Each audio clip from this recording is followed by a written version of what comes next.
أن لا إله إلا الله وأشهد أن محمدا رسول الله. اللهم صل وسلم وبارك على سيدنا محمد الفاتح لما أغلق والخاتم لما سبق ناصر الحق بالحق والهادي إلى صراطك المستقيم وعلى آله وصحبه حق قدره ومقداره العظيم. سبحانك لا علم لنا إلا ما علمتنا إنك أنت العليم الحكيم. رب اشرح لي صدري ويسر لي أمري واحلل عقدة من لساني يفقهوا قولي. Hadirin Bapak Ibu jemaah yang dimuliakan Allah Subhanahu wa taala. Di kesempatan malam hari ini sangat pantas kita bersyukur kepada Allah, karena memang Allah tidak ada henti-hentinya memberikan nikmat kepada kita, yang sampai saat detik ini alhamdulillah kita diberikan sehat walafiat. Kemudian sehatnya kita manfaatkan untuk duduk di majlis yang mulia ini, yang tadi diawali dengan salat maghrib berjamaah dan insyaallah diakhiri nanti dengan salat isya berjamaah. Ini semua adalah karena kasih sayangnya Allah kepada kita. Tanda Allah berkasih sayang dengan manusia yaitu dikasih kesibukan dalam urusan perintah Allah Subhanahu wa taala. Maka hadirin jemaah yang dimuliakan Allah, lagi-lagi kita bersyukur kepada Allah bahwa Allah telah memberikan kekuatan kepada kita untuk sama-sama mengamalkan daripada perintah Allah, yaitu taklim atau belajar ilmu agama. Yang pada kesempatan ini taklim yang kita akan bahas yaitu Al-Quran Karim. Dan insyaallah hari ini yang kita bahas surat Al-A'la, atau disebut surat Sabbihisma Rabbikal A'la. Kita baca dulu. A'udzu billahi minasy syaithanir rajim. Bismillahirrahmanirrahim. Sabbihisma Rabbikal A'la.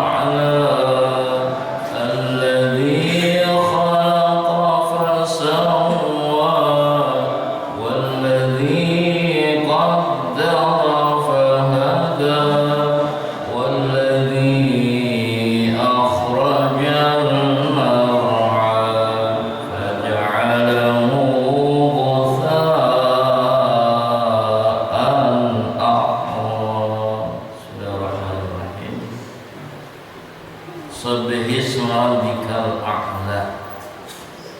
Ini surat dinamakan surat Al-A'la. Artinya Al-A'la, Allah yang Maha Tinggi. Kemudian surat Al-A'la di sini termasuk dalam golongan surat Makkiyah, karena memang diturunkannya sebelum Rasulullah hijrah ke Madinah. Dalam ayat pertama Allah Subhanahu wa taala merintahkan kepada Rasul untuk bertasbih. Apa arti tasbih? Tafsirnya, tasbih itu adalah nazih rabbaka amma la yaliqu bihi, membersihkan Rabb atau Tuhan kamu dari perkara yang tidak pantas bagi Allah. Itu namanya membersihkan nama Allah, bahwa Allah tidak dibersihkan sifat-sifat yang ada pada diri manusia. Artinya tidak boleh menyamakan sifat Allah dengan sifat manusia. Bersihkan itu semua. Seperti halnya manusia itu suka makan, jangan dikatakan bahwa Allah pun makan. Bersihkan sifat itu. Allah minum, jangan dikatakan bahwa meminum. Allah beristri, manusia beristri atau nikah, jangan dikatakan Allah itu nikah. Jadi nazih, bersihkan Allah dari hal yang tidak pantas bagi Allah. Itu namanya tasbih. Makanya dimaknakan tasbih itu adalah maha suci. Allah maha suci, suci dari perkara yang tidak baik dan tidak pantas bagi manusia, bagi Allah Subhanahu wa taala. Lafaz isma ini disebutnya zaidah, tambahan. Asal maknanya sabbih rabbaka, sucikanlah Tuhanmu, sucikanlah Tuhanmu dari hal yang tidak pantas. Tapi disisipkan nama lafaz isma. Isma itu artinya nama. Bersihkan nama Tuhanmu. Nah, ini kaitannya dengan masalah nama. Kalau manusia suka mengambil nama orang lain, bisa dikatakan ada orang yang suka menjelek-jelekan nama. Apa namanya itu? Jual nama orang, menjual nama orang, padahal dia tidak melakukannya, tapi dikatakan, dia mengatakannya. Kata siapa? Kata siapa? Namanya siapa? Nah, ini ada sekalian dirahmati Allah, bahwa sesungguhnya Allah Subhanahu wa taala ini yang maha suci dari hal yang tidak pantas. Maka dalam Al-Qur'an kalimat tasbih itu bisa diambil dari fi'il madhi, ada yang dari fi'il mudhari', ada yang dari fi'il amr, ada yang dari masdar. Kalau yang dari fi'il madhi, sabbaha lillahi ma bis samawati wa ma fil ardh. Sabbaha fi'il madhi maknanya yang sudah terlewat, zaman waktu yang sudah terlewat, itu namanya zaman madhi. Di Quran ada diambil dari kata fi'il madhi, sabbaha lillah, telah bertasbih, telah berarti sudah. Sabbaha lillah, telah bertasbih kepada Allah. Apa? Ma bis samawati wa ma fil ardh, makhluk yang ada di langit dan makhluk yang ada di bumi. Yang kedua, ada juga di Quran tasbihnya diambil dari fi'il mudhari', yang mana fi'il mudhari' itu menunjukkan kepada perkara ataupun waktu yang akan datang. Namanya zaman istiqbal, zaman yang akan terjadi. Seperti yusabbihu lillahi ma fis samawati wa ma fil, akan bertasbih. Ada lagi yang diambil dari fi'il amr, yaitu ini sabbih, bertasbihlah, perintah. Kalau kata santri ngaji nahwu itu ya nggak lewat daripada 3 fi'il tadi, fi'il madhi, mudhari', amr. Apa sama-sama nih bahas? Itu yang mengaji nahwu nggak perlu. Tapi ada yang nggak puyeng, nggak ada yang nggak pusing ngaji nahwu, kenapa? Nggak dipikirin. Sama juga anak kita ini nggak suka sama matematika. Katanya nggak susah matematika, gampang. Kenapa? Kau pakai dipikirin? Saking ogahnya, lagi nggak sukanya, nggak dipikirin. Nggak susah deh orang nggak dipikirin. Sama aja nahwu sorok begitu, kalau nggak dipikirin ya gampang. Yang memikirkan ini yang susah. Ini malah lagi ngulang-ngulang yang ngaji waktu santri itu, biar nggak lupa. Nah, ada yang diambil dari masdar, sabbaha yusabbihu tasbihan. Apa? Subhanalladzi asra. Maknanya sama, maha suci Allah yang telah memberjalankan hambanya di malam hari. Surat Al-Isra ayat 1 tentang Isra. Jadi ada dari fi'il mudhari, ada fi'il madi, fi'il mudhari, fi'il amr dari masdar atau isim masdar. Lengkap dalam Quran kalimat tasbih yang Allah turunkan kepada Nabi Muhammad SAW. Nah, hadirin sekalian dirahmati Allah, surat Al-A'la ini dalam kitab karangan Imam Nawawi dijelaskan bahwa ada yang sholat 5 waktu itu ada sholat yang disunahkan baca surat tasbih, surat sabihis. Sholat apa? Sholat Jumat. Jadi kalau ada imam sholat Jumat bacanya surat sabihis rabbikal a'la ayat pertama dan ayat kedua hal ataka haditsul ghasyiyah, itu memang ada dasar hadisnya. Jadi sunnah. Kalau sholat Jumat suratnya surat sabihis dan hal ataka haditsul ghasyiyah. Bahkan sampai ada yang mengatakan makruh kalau tidak baca sabihis. Berarti penting nih. Katanya sholat Jumat bacanya itu juga. Ya memang sunnahnya itu. Justru yang lebih bagus yang kita ambil sunnah dari Nabi.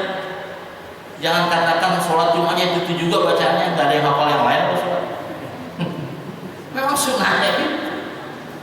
Sama halnya sholat maghrib nih. Sunnah itu sholat maghrib di hari Jumat itu yang dibaca qul ya ayyuhal kafirun dan qul huwallahu. Itu setiap malam Jumat maghrib itu yang dibaca. Sunnahnya itu ya Pak. Sunnahnya itu. Ini setiap maghrib Jumat bacanya qul ya bosan banget. Ada apa surat yang lain? Memang itu yang bagusnya gitu. Kadang-kadang kita jadi ilmu ada rasa gengsinya sih. Kayaknya panjang banget. Bahkan katanya sampai ada surat yang panjang tapi dibacanya separuh pun tidak.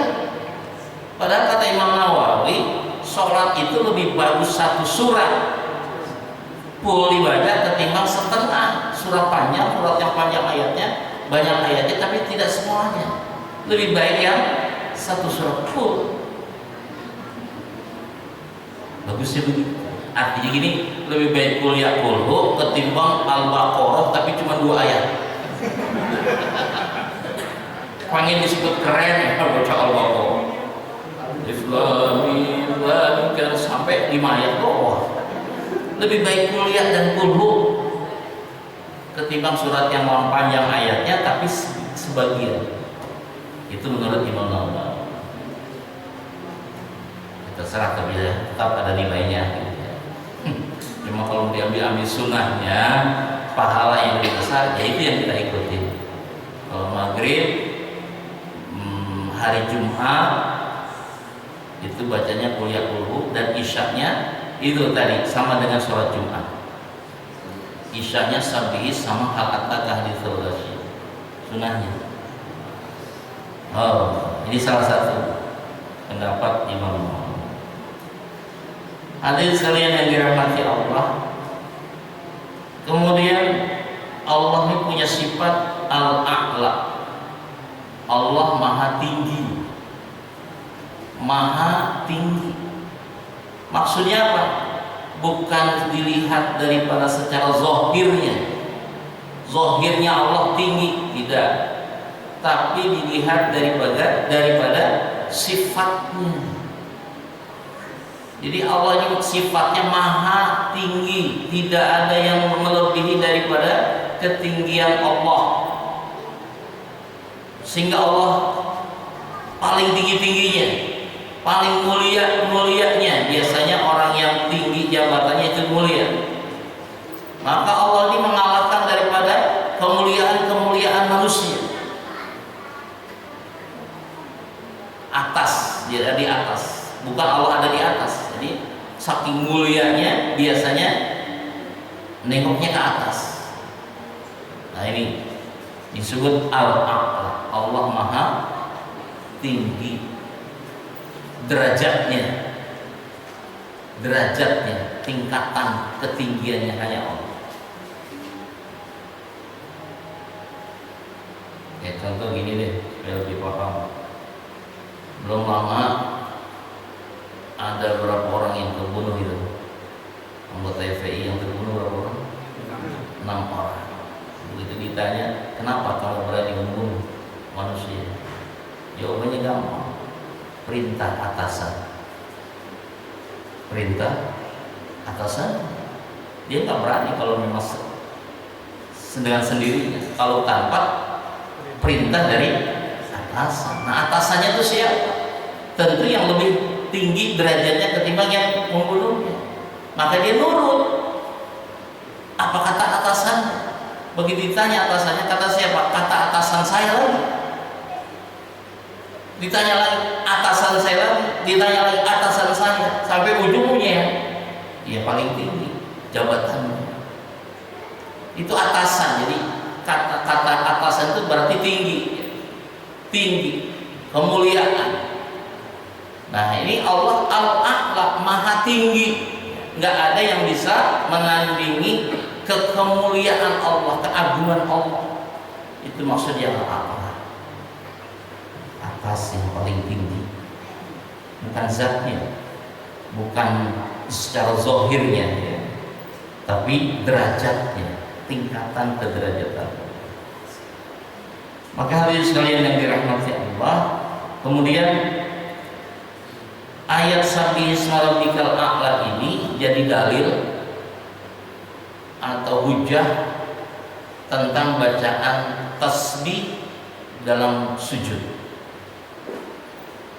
Dulu sebelum sujud baca subhana rabbiyal a'la, Rasul itu bacanya tasbih biasa, subhanallah alhamdulillah wa la ilaha illallah wallahu akbar, sebelum baca subhana rabbiyal a'la.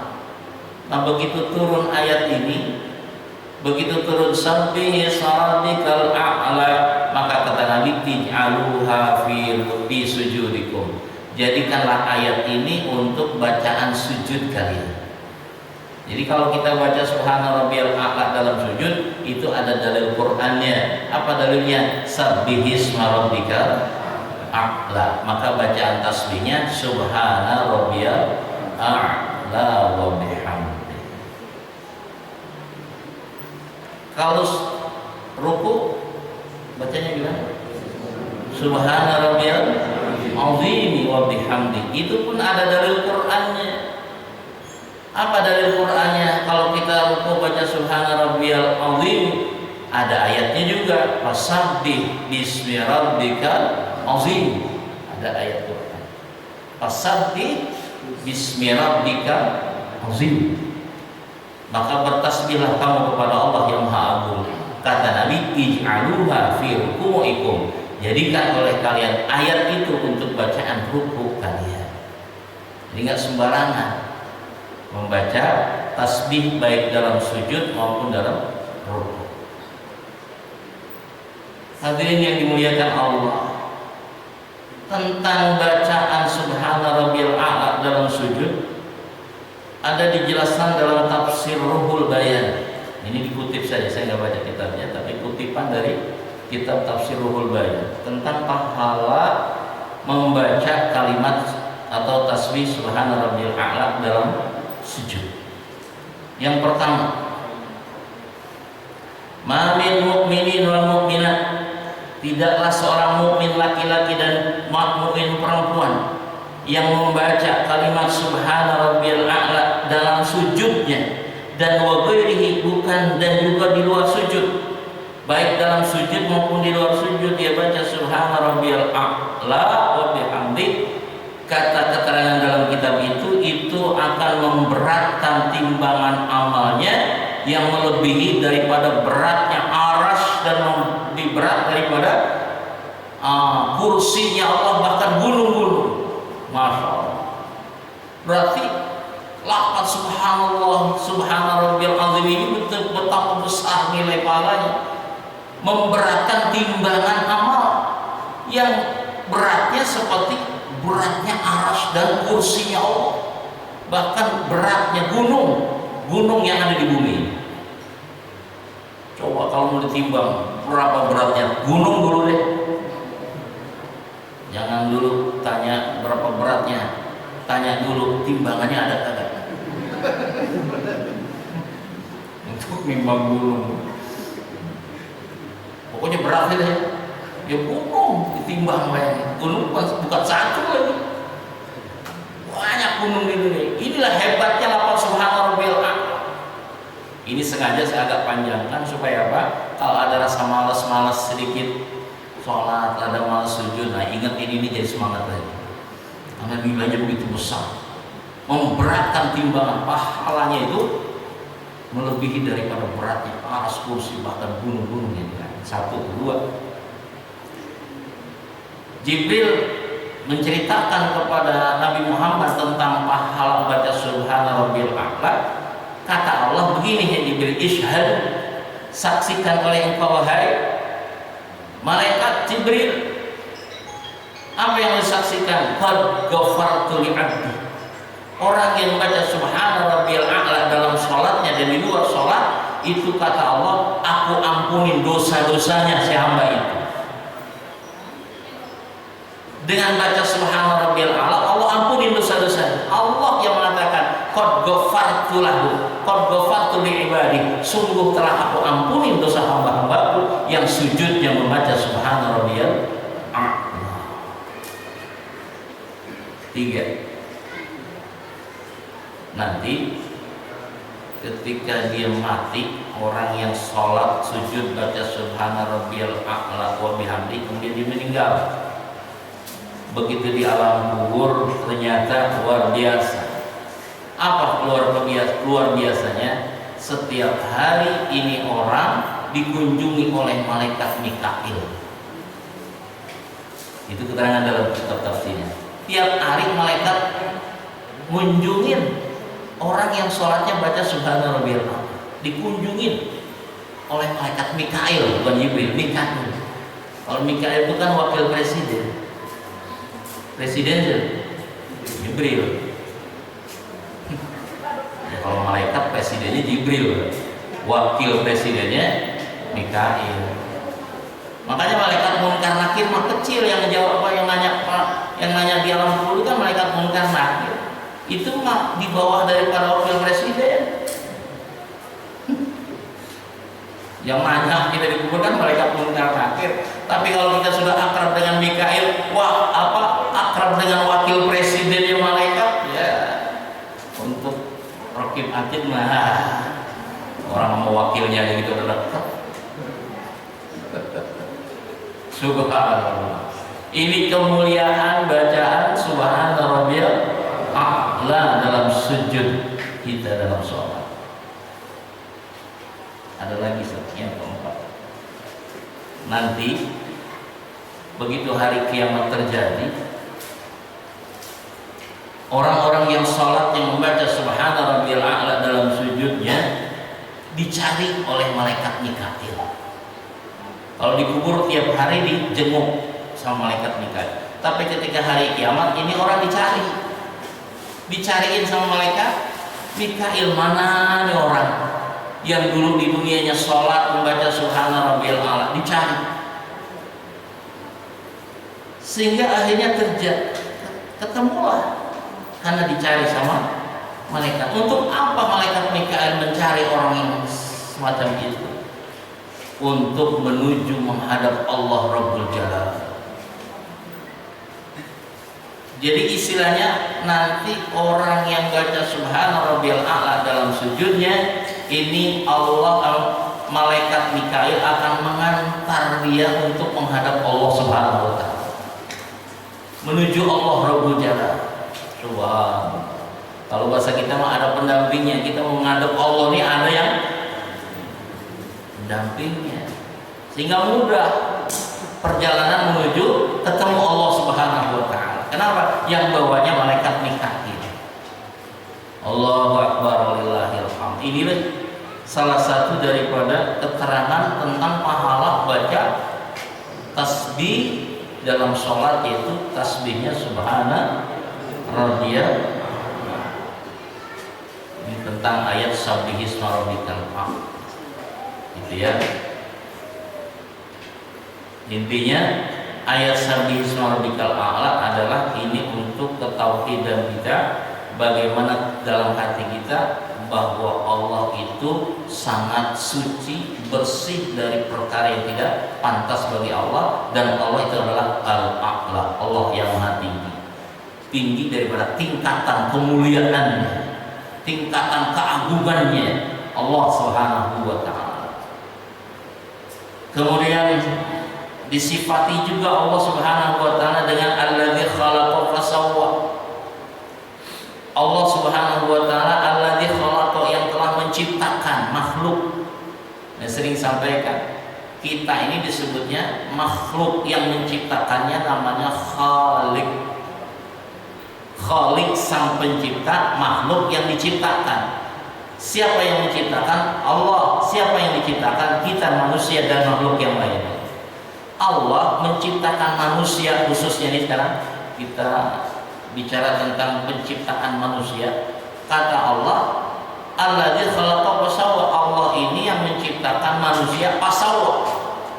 Sawwa itu asal maknanya disamakan, disempurnakan, disamaratakan, sehingga kelihatan oleh manusia sendiri. Karena penciptaannya begitu sempurna, dilihat oleh manusia bagus, rapi. Coba kita sekarang lihat diri kita dulu deh. Bagaimana Allah ciptakan diri kita ini yang begitu sempurna. Bagaimana sempurnanya? Dikasih mata dua. Dengan dikasih mata dua kita bisa melihat bebas. Coba seandainya Allah kasih kita mata cuma satu, bagusnya? Ya kurang bagus, matanya cuma satu. Apalagi yang satu ada, yang satu nggak ada. Ini mendajal. Allah kasih kita telinga dua sama telinga, menghadap ke depan semuanya. Coba yang satu menghadap ke depan, satu menghadap ke belakang. Bagus nggak? Nggak bagus, nggak rapi. Tangan dua sama panjangnya. Coba kalau seandainya satu pendek satu panjang, jelek juga.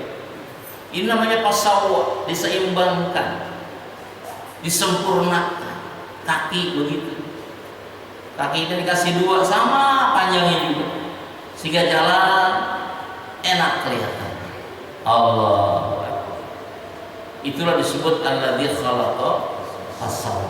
Allah yang telah menciptakan manusia dengan sempurna, dengan rapi. Desainnya Allah menciptakan seorang manusia. Bahkan kadang-kadang ada juga disamakan dengan manusianya, sama dengan namanya, kadang-kadang sesuai dengan nama. Makanya nama itu doa. Jadi jangan sembarangan kasih nama anak. Kadang-kadang disamakan, disesuaikan nama anak dengan anaknya. Gitu. Cepat amat di saya.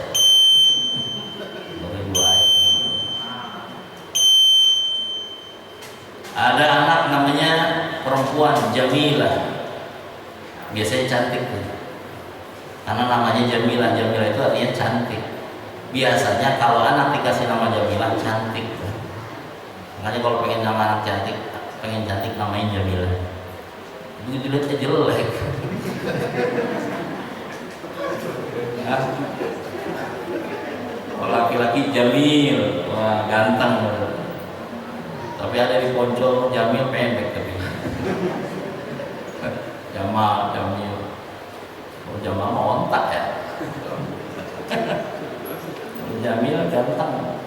Lalu Jamal ontak mana ya? Jamaluddin. Ontaknya Allah. Dia ontak agama. Kadang-kadang ada yang diseimbangkan atau disesuaikan dengan Allah. Alladzi khalaqa fasawwa. Kita ini masya Allah. Kata Quran sendiri mengatakan, laqad khalaqnal insana fi ahsani taqwim. Sungguh telah aku ciptakan manusia dalam bentuk yang paling bagus-bagusnya bentuk.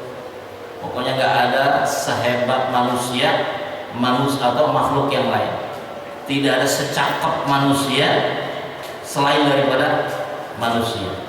Makhluk apapun dikalahkan dengan kebagusan dan kecantikan, ketampanan daripada manusia. Nomor satu manusia itu diciptakan oleh Allah dalam bentuk yang sebagus-bagusnya bentuk. Jadi nggak ada sebenarnya manusia yang jelek, nggak ada. Semuanya bagus semua, nggak ada yang jelek. Itu ada, itu cukup juga. Kalau dibandingin sama monyet, ya, ada monyet ada yang cakep ya, hampir sama gitu sama manusia juga makan. Tapi kalau dibandingin manusia paling jelek, tetapi bagus manusia. Nah, sekalian dirahmati Allah. Itu disebut bi asani takwim. Sungguh aku ciptakan manusia dalam bentuk yang sebagus-bagusnya bentuk.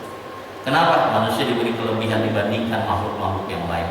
Jangankan dengan makhluk yang namanya binatang, termasuk dibandingkan dengan malaikat pun lebih daripada bagus manusia ketimbang malaikat sekali. Malaikat kan hidupnya monoton, gitu-gitu aja. Disuruh sujud ya sujud aja, nggak ngapa-ngapain aja. Sudah sholat aja dari mulai diciptakan sampai hari kiamat, monoton hidupnya. Sehingga ketika Allah bicara sama malaikat, malaikat aku mau bikin khalifah yang akan ngurus bumi ini. Kata malaikat, ngapain ciptakan manusia, paling merusak doang. Kata Allah, tetap aku akan ciptakan manusia. Kenapa? Kalau Allah percayakan mengurus dunia ini kepada malaikat, sepi dunia ini. Nggak ada apa-apa, nggak ada nggak ada mobil, nggak ada motor, nggak ada rumah, nggak ada hotel. Kenapa? Malaikat yang ngurusin. Nggak ada nafsunya malaikat. Kenapa sekarang ada hotel, ada rumah, ada mobil mewah? Karena manusia punya nafsu, pengen punya itu, maka jadi ramai dunia. Itulah halnya. Maka kalau ada manusia yang taat kepada Allah, nurut kepada Allah, sebenarnya mengalahkan daripada malaikat-malaikat Allah. Dia dikasih hawa nafsu, tapi dia bisa kendalikan hawa nafsunya sehingga dia mau taat kepada Allah Subhanahu wa taala. Alladzi khalaqa fasawwa. Kedua, tiga. Allah itu walladzi qaddara fahada. Allah yang telah menentukan, qaddara artinya mentakdirkan, menentukan sesuatu apapun yang terjadi di alam semesta. Jadi semua yang terjadi semua atas takdir Allah. Allah yang menentukannya. Termasuk kita duduk di masjid ini karena memang alladzi qaddara, Allah yang mentakdirkan kita untuk duduk di majlis ini. Kalau Allah tidak takdirkan, nggak mungkin ada kita di sini. Ini maka kita harus wajib percaya kepada takdir Allah, ketentuan Allah, kepastian Allah, peraturan Allah. Wajib kita untuk percaya kepada takdir Allah. Kenapa? Karena termasuk rukun iman. Orang beriman wajib percaya kepada takdir Allah, khairihi wa syarrihi min Allah. Baiknya buruknya semuanya dari Allah. Makanya sering saya sampaikan, Allah kalau takdirkan kita jadi orang kaya, terima. Jangan nolak. Emang takdirnya harus jadi orang kaya.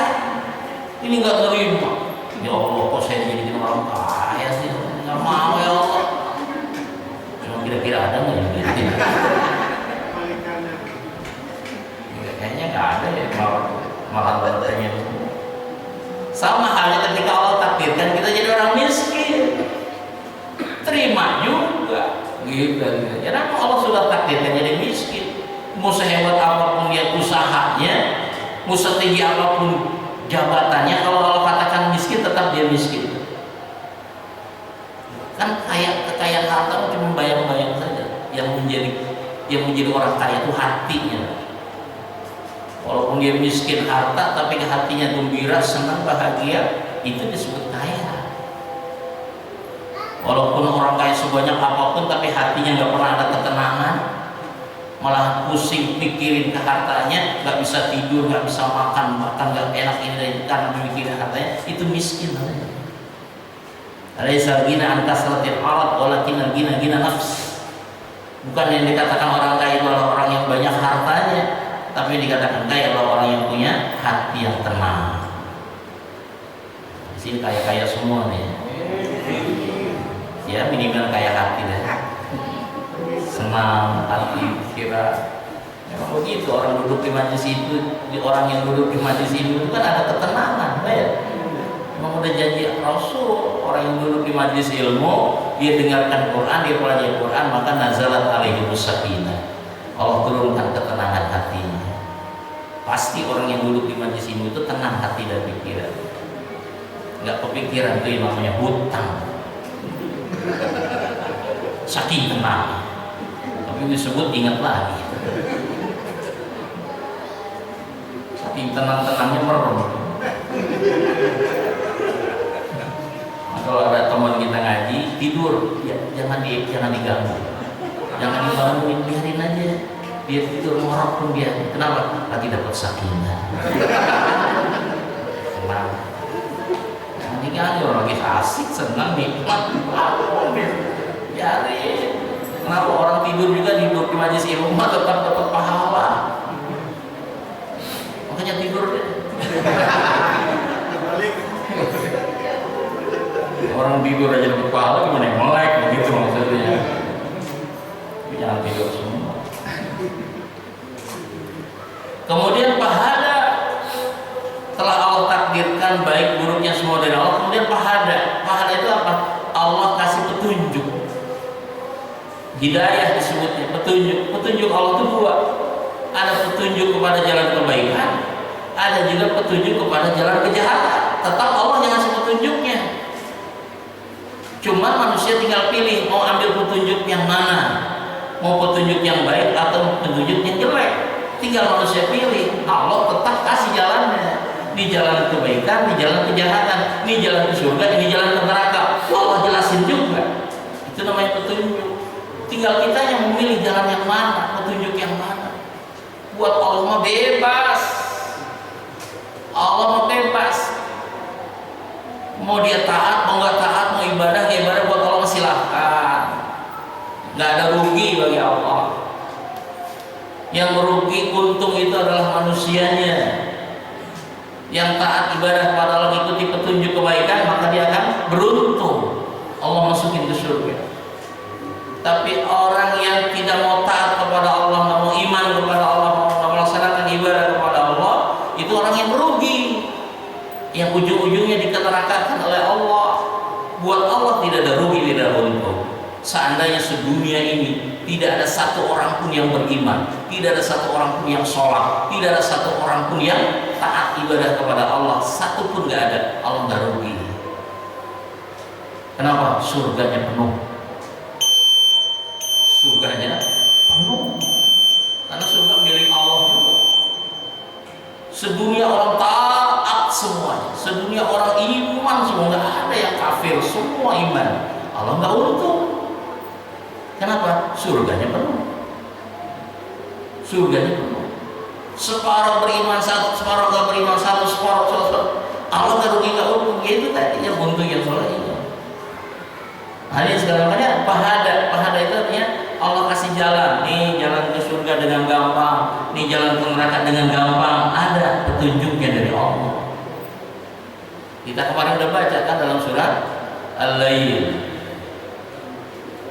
Gimana bunyinya? Fa'amman a'ta wattaqa wasaddaqa bil husna fasanuyassiruhu lil yusra wa amma man bakhila wastagna wa kadzdzaba bil husna fasanuyassiruhu lil usra. Ada lil yusra, ada lil usra. Lil yusra jalan kemudahan, lil usra jalan kesusahan. Tiga, sama-sama tiga untuk menuju jalan kemudahan, menuju surga. Tiga itu petunjuk dari Allah. Pertama, aqqa, dermawan. Kedua, takwa, takut kepada Allah. Yang kedua, yang ketiga, sadaqah bil husna, membenarkan kalimat la ilaha illallah. Allah mudahkan jalan menuju surga. Ini petunjuk dari Allah. Nah, kalau ada orang yang ingin gampang ke nerakanya, ada juga sama Allah ditunjukin. Apa? Wa amma bakhil, jadilah orang bakhil. Insya Allah dengan bakhil gampang ke nerakanya. Kali ada yang pengen. Saya mau nggak mau gampang ke surga, gampang ke neraka aja. Ada jalannya. Allah kasih petunjuk juga. Nih jalannya, jadi orang bakhil. Kedua, wa kadzdzaba wastagna, jadi orang yang merasa dirinya selalu berkecukupan sehingga timbul sombong. Silahkan. Kalau pengen gampang ke nerakanya, jadilah orang sombong. Yang ketiga, wa kadzdzaba bil husna, nggak usah percaya kepada la ilaha illallah, nggak usah, kukur aja kalian, insya Allah gampang ke nerakanya. Itu disebut jalan dari Allah juga, petunjuk dari Allah bila ingin gampang mendapatkan kesusahan. Pahala kalau Allah takdirkan manusia jadi ini jadi ini, akhirnya Allah tunjukkan nih jalan kebaikan, nih jalan kejahatan, nih jalan menuju mudah ke surga, nih jalan menuju mudah ke neraka. Ada jalannya, paham. Makanya hadirin sekalian, yang kita ingin capai, yang kita ingin cari adalah hidayah, petunjuk yang lurus. Disebut siratal mustaqim, jalan yang benar, jalan yang lurus. Itu yang kita pinta, karena itu yang bisa menyelamatkan kita dunia sampai akhir. Terakhir, walladzi akhrajal mar'an faja'alahu butsa'an ahwa. Allah, ini masih cerita tentang Allah. Memang kalau kita sering-sering menceritakan tentang kebesaran Allah, setiap hari ini kita ngomongin tentang keagungan Allah, kedahsyatan Allah, kegagahan Allah, yakin satu saat Allah akan tanamkan dalam hati kita ini keimanan yang kuat. Kalau hari-hari bicara tentang kebesaran Allah, kenapa kita ini sekarang sulit masuk kebesaran Allah dalam hati kita? Karena memang jarang nyeritain tentang kebesaran Allah. Yang kita hari-hari ceritain tentang kebesaran dunia. Tiap hari kan nggak bosan kita nyeritain atau ngobrolin tentang dunia. Iya, sehingga yang besar dunia dalam hati kita. Kalau dunia yang besar dalam hati kita, ya urusan agama ini yang kecil, sempit. Urusan Allah sama juga urusan dunia dan akhirat. Kalau kita ini sehari-hari bicara dunia terus, maka masuk dalam hati kita kebesaran dunia. Kalau hari-hari bicara akhirat terus, maka akan masuk dalam hati kita kebesaran akhirat. Maka akhirnya dia mencintai kehidupan akhirat. Orang yang bicara tiap hari bicara dunia, maka yang dikejar selalu dunia dan dunia, akhirat ditinggalkan. Nah, hadirin, ini ayat-ayat yang di awal daripada surat Al-A'la ini tentang bicara tentang kebesaran Allah, keagungan Allah, kemuliaan Allah, dan kekuasaan Allah. Mana di antaranya? Walladzi akhrajal mar'a. Allah lah yang menumbuhkan. Asal mana akhraja, mengeluarkan. Jadi kalau manusia tanam biji kacang, yang numbuhin biji kacang itu bukan petaninya, tapi siapa? Allah. Walladzi akhrajal mar'a, Allah yang telah menumbuhkan mar'a, tumbuh-tumbuhan. Yang numbuhin Allah, manusia mah petani mah hanya tugasnya nanam saja. Nanam. Yang numbuhin Allah. Makanya kalau ada petani nanam kacang, dari 100 biji kacang yang ditanam, tidak seluruhnya tumbuh, pasti ada 2-3 yang tidak tumbuh. Kenapa? Allah tidak berkehendak bahwa biji yang ini tidak tumbuh, padahal bijinya sama. Nanam pohon singkong, bukan batang singkong, dari sekian ratus batang singkong, padahal batangnya sama. Ketika ditanam tidak seluruhnya tumbuh, ada 2-3 batang yang tidak tumbuh. Kenapa? Allah tidak berkehendak batang ini harus tumbuh. Itu kenapa? Akhrajal mar'a, Allah yang menumbuhkan, bukan tumbuh sendiri. Bukan tumbuh sendiri. Ada orang yang bilang begitu, itu depan rumah kamu ada pohon jambu. Iya, saya nggak tanam, tumbuh sendiri. Tumbuh sendiri, ngomongnya enak aja, tumbuh sendiri. Ada yang numbuhin. Siapa? Allah. Mentang-mentang dia nggak tanam, bilangnya tumbuh sendiri. Ada yang numbuhin. Siapa? Allah. Begitu setahun kering, mati itu pun jamu. Lewat lagi tetangganya, itu pun jamu kamu mati. Iya, mati sendiri. Jawabannya mati sendiri. Enak aja mati sendiri. Ada yang matiin. Siapa? Allah. Bahasa manusia begitu kan. Mentang-mentang dia nggak tanam, mentang-mentang dia nggak matiin, katanya mati sendiri. Ada yang matiin. Siapa? Allah. Ada sekalian. Disebut waladzi akhrajal mar'a. Allah yang menumbuhkan setiap tumbuh-tumbuhan, mau tumbuhan yang besar, tumbuhan kecil, semua yang numbuhin Allah. Gitu, rumput yang numbuhin Allah, pohon padi yang numbuhin Allah. Petani hanya sekedar nanam saja. Yang membesarkan pohon pun Allah. Dari mulai bibit, tumbuh, daun satu, daun dua, terus sampai daun yang banyak, bahkan sampai berbuah itu pohon. Begitu berbuah juga yang supaya mengeluarkan buahnya pun Allah. Semuanya yang memprosesnya Allah.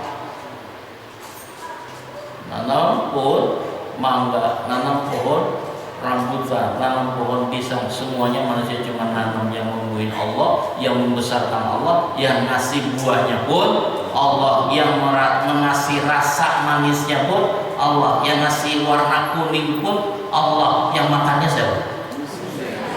Jangan Allah. Allah nggak butuh makanan, nggak butuh buahan. Allah cuma memprosesnya, menciptakannya. Itu begitu panen, silakan kamu yang makan. Betapa baiknya Allah kepada kamu. Nah Allah, ini waladzi akhraja. Begitu pohonan semakin lama semakin tinggi, semakin tua, akhirnya faja'alahu ghutha'an ahwa. Allah jadikan itu pohon lama-lama kering, busaan. Begitu kering, jatuh daunnya ke bumi. Begitu jatuh, kering, akhirnya jadi sampah hitam. Akhirnya dibakar menjadi kompos hitam warnanya, busaan ahwa. Ini gambaran. Allah ceritakan kekuasaannya ini untuk jadi bahan renungan, bahan pemikiran manusia. Maksudnya apa? Manusia pun nggak jauh dengan pohonan. Kita ini nggak serta-merta langsung tua begini. Dia awalnya dari apa dulu? Bayi, janin, muda dulu gitu. Nggak langsung tua begini kan? Baru lahir, subhanallah. Senang orang kalau sama bayi yang baru dilahirkan. Siapapun pasti senang. Padahal baru bayi, senang, wangi, mulutnya pun wangi bayi. Nggak ada mulut bayi yang bau, wangi. Diciumin, bangun tidur dicium, wangi. Kalau udah aki-aki kayak gitu ya. Bangun tidur cium, wah. Ya, nah kita juga begitu proses dari masih baru tumbuh, artinya baru lahir, orang besar semua kayak pohon rambutan, baru tumbuh bagus, rumput baru bagus hijau. Lama-lama, dari hijau itu menjadi tambah hijau, bikin gede, bikin tuh lama-lama kering, begitu kering mati. Manusia juga begitu, lama-lama tua, pertama jadi anak-anak, kemudian punya anak. Ya, kalau punya anak jadi bapak-bapak udah, jadi kakek-kakek lama-lama, nenek-nenek. Ya, kalau udah jadi nenek-nenek, jadi aki-aki nggak bisa jadi muda lagi. Jadinya apa? Mati. Gila nih sekalian. Jadi seperti gambaran kehidupan manusia, pohonan yang numbuhin Allah, manusia yang menciptakan menciptakannya pun Allah, yang membesarkan kita Allah, yang sampai kita seumur ini pun Allah yang ngasih. Kemudian kita nanti suatu saat juga akan kembali kepada Allah, akan mati seperti pohonan pun akan mati. Faja'alahu butaan. Maka hadirin jamaah yang dimuliakan Allah, dari beberapa ayat ini bolehlah kita ambil kesimpulan. Yang pertama, kita harus betul-betul hati kita ini membersihkan sifat Allah dari yang gak pantas. Artinya Allah itu maha a'la, Allah maha tinggi derajatnya yang tidak bisa menandingi ketinggian, kemuliaan dan keagungan Allah Subhanahu wa taala. Yang kemudian bahwa Allah telah menciptakan manusia dan makhluk yang lain. Kita harus syukur kepada Allah bahwa Allah telah menciptakan kita sebagai manusia. Coba kalau kita jadikan oleh Allah sebagai binatang, makannya apa? Jadi ayam, waduh, lantai tiap hari gitu. Bagus jadi manusia makannya nasi kan gitu. Ya Allah syukur, alhamdulillah dikasih oleh Allah diciptakan sebagai manusia yang mulia lagi, manusia yang terhormat, manusia yang sempurna daripada fisiknya. Kecuali manusia yang memang tidak memakai sifat kemanusiaannya, ini bisa derajatnya lebih rendah ketimbang binatang. Kalau ada manusia yang tidak memakai sifat kemanusiaannya, disebut manusia yang tidak berperi kemanusiaan, binatang derajatnya. Kemudian kita juga telah ditakdirkan oleh Allah, apapun yang terjadi pada diri kita semua atas takdir Allah, semua yang menentukannya. Dan Allah kasih petunjuk, nih jalan yang benar, ini jalan yang tidak benar, silakan kamu mau jalan yang mana. Kemudian walladzi akhrajal mar'a, bahwa Allah maha kuasa yang bisa menumbuhkan setiap tumbuh-tumbuhan yang tumbuh di bumi ini. Dan setelah ditumbuhkan, besarkan, kemudian dihasilkan buah-buahannya dan sebagainya, dan setelah hasil matang, yang menikmatinya adalah manusia. Itulah maha baiknya Allah, maha pemurahnya Allah kepada manusia. Pantas manusia ini harus banyak syukur kepada Allah, banyak bersujud kepada Allah, banyak berterima kasih kepada Allah dengan mentaati perintah Allah. Karena Allah yang maha hebat, Allah yang maha dahsyat. Wallahu alhamdulillahirabbil alamin. Bismillahirrahmanirrahim. Alhamdulillahirabbil alamin, hamdan yuwafi ni'amahu wa yukafi mazidah. Ya Rabbana lakal hamdu kama yanbaghi li jalali wajhikal karim wa 'azimi sultanik. Allahumma shalli ala sayyidina Muhammad wa ala ali sayyidina Muhammad. Allahumma ya Allah, ya Rahman, ya Rahim, ya Tawwab, ya Ghafur. Kami semua yang ada di majelis ini banyak melakukan kesalahan kepada-Mu ya Allah.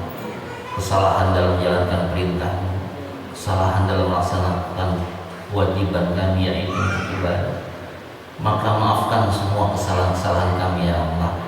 Dosa-dosa yang kami lakukan selama ini, ampuni semua dosa-dosa kami ya Allah.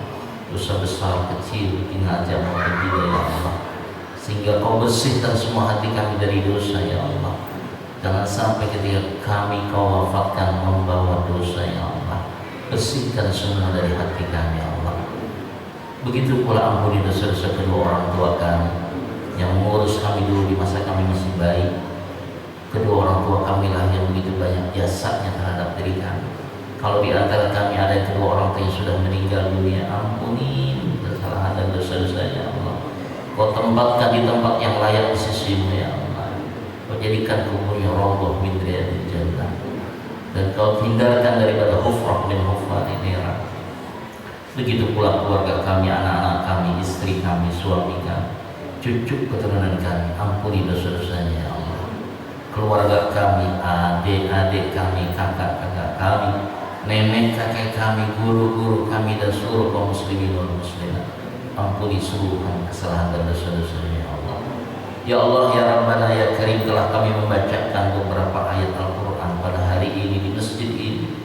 Semoga apa yang kami baca dan kami dengar menjadi ilmu bagi kami ya Allah, ilmu yang bermanfaat, ilmu yang membawa kami kepada kebahagiaan dunia dan akhirat, ilmu yang bisa menyelamatkan kami dunia dan akhirat. Berikan kami kekuatan iman ya Allah. kekuatan tauhid, kekuatan keyakinan hanya kepada-Mu ya Allah. Ya Allah, tanamkan dalam hati kami kalimat la ilaha illallah sehingga terhujam kalimat la ilaha illallah dalam hati kami. Yang kami besarkan hanya Engkau ya Allah. Yang kami besarkan adalah akhirat-Mu ya Allah, bukan dunia yang sifatnya sangat sederhana dan sementara ya Allah. Ya Allah, kami kumpul sengaja di masjid ini hanya mengharapkan ridho-Mu ya Allah.